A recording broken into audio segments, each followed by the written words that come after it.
El caballero y el laberinto onírico.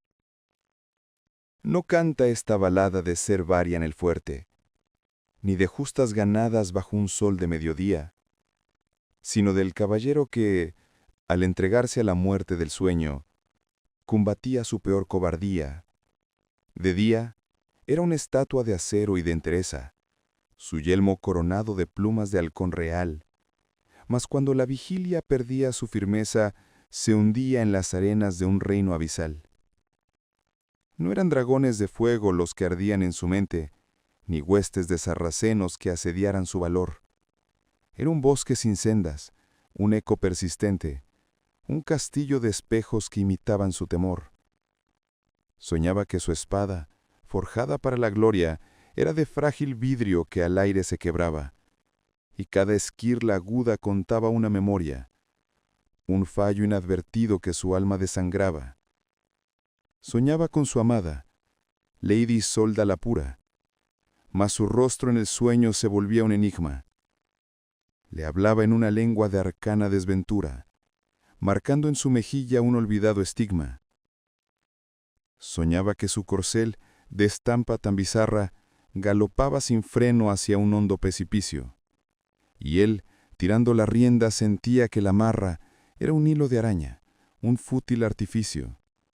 Pero el sueño más negro, la prueba más funesta, era un duelo en la niebla contra un doble sombrío. Un caballero idéntico, con su misma cresta, que luchaba en silencio, con un poder y un brío que Varia no igualaba. Y al fin, con una estocada, el otro lo vencía, y al quitarle el acero no había rostro debajo de la visera alzada, solo un vacío oscuro, profundo y verdadero. Despertaba sudando, con el pulso en las sienes, sintiendo en la armadura un peso sobrehumano. ¿De qué servían triunfos, blasones y sostenes, si el amo de su noche era un ser soberano?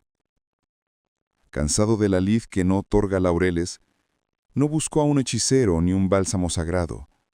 Buscó en el monte mudo, entre olivos y laureles, al intérprete ciego, un ermitaño anclado en la raíz del tiempo.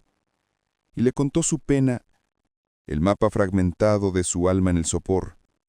El anciano escuchaba, y en su faz tan serena no había ni una sombra de lástima o estupor. «Noble sir», dijo el ciego con voz como de viento, «tu espada no es de vidrio, sino tu fe en la hazaña. Tu orgullo es el corcel que corre sin aliento, y tu miedo a perderlo es su mortal cizaña. Tu dama no te acusa, con lengua de otro mundo.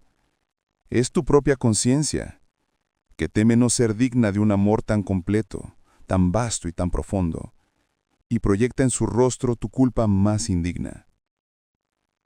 Mas el duelo en la niebla, prosiguió un ermitaño, es la clave de todo tu errático tormento. No luchas con un monstruo ni con un ser extraño. Luchas contra el vacío de tu propio argumento. Ese caballero oscuro, ese hueco sin cara, es la parte de ti que aún no has conocido. El temor, la soberbia, la duda que te ampara del riesgo de ser solo un hombre y no un mito. No desenvaines, noble, la próxima vez que ronde. Baja tu guardia, míralo sin ira ni desdén. Pregúntale a ese espectro qué herida en ti se esconde, y ofrécele tu mano, y llámalo tu rehén y tu hermano gemelo. Pues no hay bestia en el sueño que no nazca en el surco del alma del que duerme. Tu única conquista, tu más preciado dueño, es aceptar al monstruo y dejar que te desarme.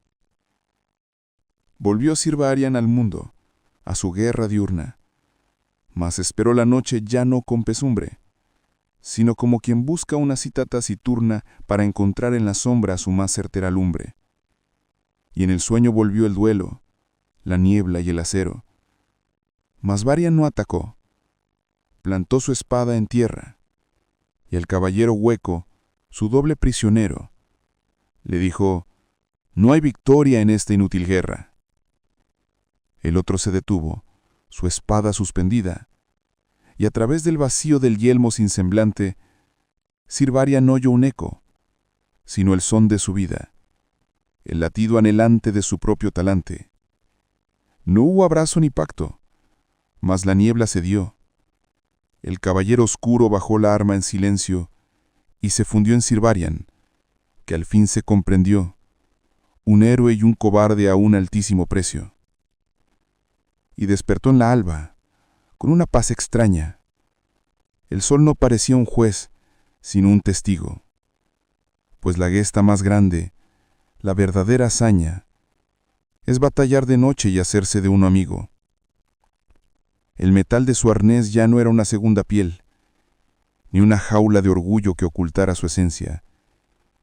Era un simple ropaje, una herramienta fiel, para un hombre que ahora habitaba su conciencia. Sus propósitos ya no eran lejanas cimas, no buscaba su nombre en cantares de juglares. Su gesta era el presente. Sus más secretas rimas se escribían en los actos pequeños y vulgares. Si dos vasallos suyos reñían por un lindero, no dictaba sentencia con la ley como un hacha. Escuchaba en sus voces el eco prisionero de un miedo o una envidia que el corazón despacha. Y hablaba a ese vacío, a la bestia sin nombre, y al sanarles la herida que ni ellos conocían, la tierra era de nuevo un justo bien del hombre, y dos almas en paz serían su mejor galardón. Con Lady Sol del cambio fue un sutil terremoto. Ya no era la doncella en un torreón de ideal, el premio inalcanzable, el espejo remoto donde él solo veía su angustia fantasmal. Una tarde en silencio, le tomó las dos manos, no con la posesión del señor y su trofeo, sino con la humildad de los pobres artesanos. Perdona mi armadura, la que llevo por dentro, me ha impedido sentir tu sufrimiento.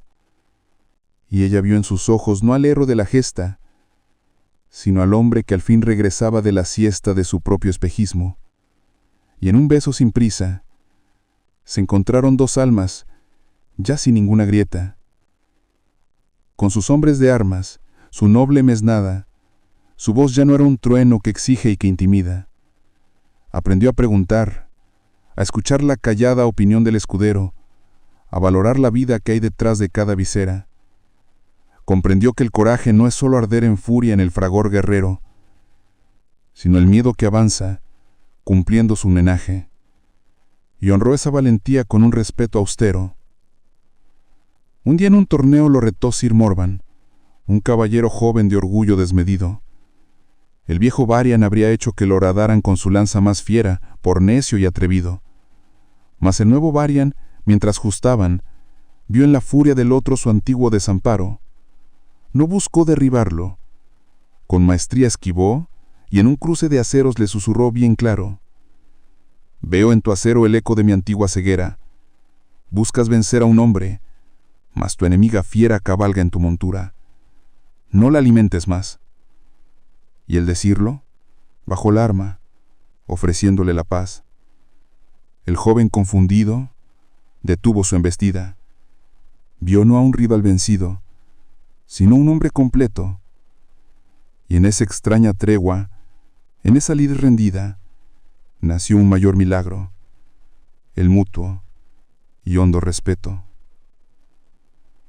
Los sueños ya no eran un campo de batalla, sino un sabio concilio, un mapa de su estado. Si soñaba un abismo, no era ya una muralla, sino una invitación a mirar al otro lado.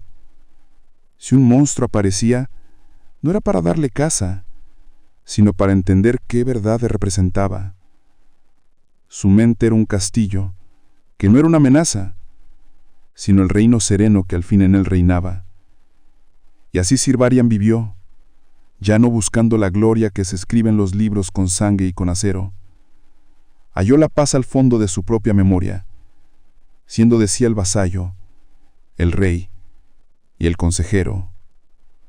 Pues el más grande rey no es quien somete al fuerte, sino el que se arrodilla, con un gesto valiente, para dialogar con su vida, su sueño y su muerte, y gobernar el reino de ser sencillamente.